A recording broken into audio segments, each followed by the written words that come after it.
it needs an enormous amount of financial support. It needs workers in the area to support the kids, particularly who are suiciding. We need to have equality. If you don't legislate, and the other two parties, I'm saying this now, for equality, it's not about buying votes, it's legislating for equality.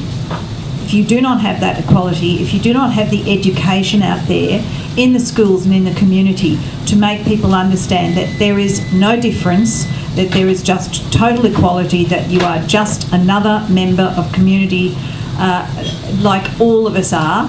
All of us fit different frameworks and different aspects, but we're all equal. Once that education, I think, is there will be a lot less of the bullying, a lot less of the discriminatory practices.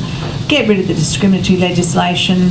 I think that's you're starting for the suicides, but then when you've got a problem, put in place those phone lines. Make sure there's access for the younger people. Make sure there is support for them. I hope that will work.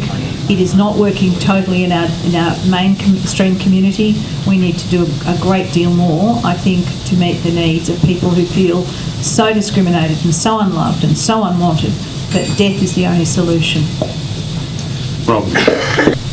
Well, it's interesting to note I spent today over at the PA hospital and spent some time in the mental health unit down there.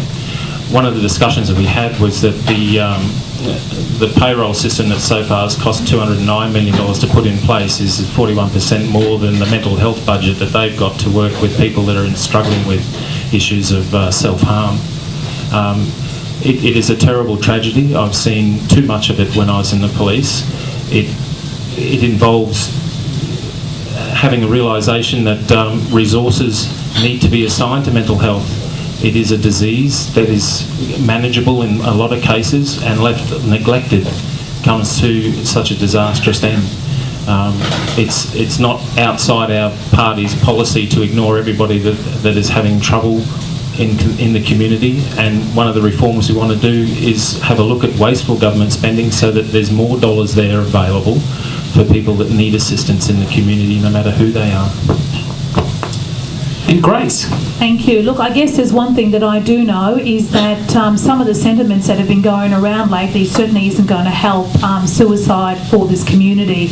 You know, when you have sentiments that are so anti-gay, when you have trucks that are being driven up from Sydney at the moment, and I see Phil in the audience, and he's made me aware of this, where they're going to pray in King George Square, I believe, sometime this week, about the evil of, gay marriage and all of that kind of stuff. I don't think that assists one way, shape or form.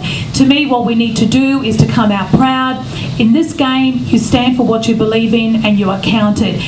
Don't speak for speak. I hate it when I hear, some of my best friends are gay, but it annoys the living whatever out of me. So my view is we need, of course, to treat this seriously. We need to set the scene in the community where you don't feel like second-class citizens.